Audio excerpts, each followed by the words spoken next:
BA, BCom, BSc, MA, MCom करें विश्व की सबसे बड़ी यूनिवर्सिटी इग्नू से। सॉल्व असाइनमेंट्स और गाइड बुक्स प्राप्त करें। संपर्क करें Mahakal computers, DAV PG college के पास, पंच मंदिरा मोड़ से दाहिने, सिवान। शादी, विवाह, मंगनी और बर्थडे पार्टी के लिए AC हॉल और AC रूम के साथ होटल सिवान पैलेस बिल्कुल आपके बजट में उपलब्ध है। सबसे सस्ता, सबसे अच्छा। पता SKG मिल बाईपास रोड, चमरा मंडी, सिवान। 7 दिन और सिवान जिले में रहेंगे और छपरा तक पहुंचेंगे। पदयात्रा का जो स्वरूप है उसमें हम लोग पदयात्रा शुरू होने के दिन से आज तक कहीं पर भी गाड़ी का किसी तरीके का प्रयोग न करना, बीच में पदयात्रा को छोड़कर घर न जाना, जिन रास्तों पर एक बार हम लोग चल लिए उस पर दोबारा नहीं जाना, इन स्वरूपों को, इनकी शुद्धता को, इसको बनाकर रखने का जितना हो सके वो प्रयास किया गया है। अभी तक जो मेरा अनुभव रहा है मैं उस पर एक संक्षिप्त टिप्पणी करूंगा, उसके बाद आप अपने सवाल कर सकते हैं। सिवान में जो स्थिति हमने देखी वो दूसरे जिलों की स्थिति से कोई बहुत भिन्न नहीं है।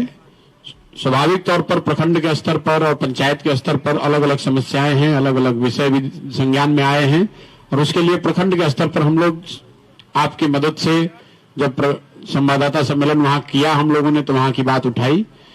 मोटे तौर पर पिछले 150 दिन में चलने के बाद करीब करीब 1500 गांव में मैं पैदल चल के गया हूं और अभी तक जो बिहार के लोगों से सुनने समझने को मिला उसके अनुसार यहां बेरोजगारी और पलायन ये समाज के नजर में सबसे बड़ी परेशानी है। बिहार की सबसे बड़ी समस्या बेरोजगारी और पलायन है। ये बात जानने के लिए लोगों को पदयात्रा करने की जरूरत नहीं है, ये तो सबको पता है लेकिन पदयात्रा करने से इस समस्या की जो विकरालता है और इसके जो सामाजिक पहलू हैं उसकी समझ जरूर देखने को बेहतर हुई है। बिहार में 1500 से ज्यादा गांव में जहां मैं पैदल चल के गया हूं, ज्यादातर गांव में 40 से 50% नवयुवक कहीं न कहीं रोजगार के लिए, मजदूरी के लिए बाहर जाने पर मजबूर हैं। गांव में ज्यादातर जाने पर हम लोगों को इसी वजह से या तो बुजुर्ग लोग मिलते हैं, छोटे छोटे बच्चे बड़ी संख्या में मिलते हैं और महिलाएं मिलती हैं। नवयुवकों की संख्या कम है। जिन पंचायतों में, जिन प्रखंडों में बाढ़ की समस्या है, जिन पंचायतों या प्रखंडों में जल जमाव, जल नदियों के कटाव या बाढ़ की समस्या है, वहां पर पलायन ज्यादा है। जहां पर बाढ़ नहीं है, बाढ़ की समस्या नहीं है, वहां पलायन थोड़ा कम है। लेकिन पलायन करीब करीब सारे प्रखंडों में 40 से 50% तो आप मानकर चल सकते हैं। तो कम से कम एक पंचायत में 1000 लड़के ऐसे जरूर हैं जो कि कामकाजी एज में हैं और 500 से 1000 डिपेंडिंग उनकी पंचायत की संख्या कितनी है, अभी तक का हम लोग का अनुमान है कि 500 से 1000 लड़के हर पंचायत से बाहर के राज्यों में जाकर मजदूरी कर रहे हैं। पलायन से जुड़ा हुआ पलायन के बाद बेरोजगारी का जो सामाजिक पहलू है कि कई बार हम लोग को लगता है कि जो गरीब लोग हैं उनके लिए ही बेरोजगारी बड़ी, मजदूरी पलायन समस्या है। ऐसी बात नहीं है। गांव में जाकर लोगों से बातचीत करके पता चलता है कि जो मध्यम वर्गीय परिवार हैं, जो आर्थिक तौर पे अदरवाइज ठीक हैं, उनके लिए भी बेरोजगारी, उनके बच्चों के लिए भी बेरोजगारी बहुत बड़ी समस्या है।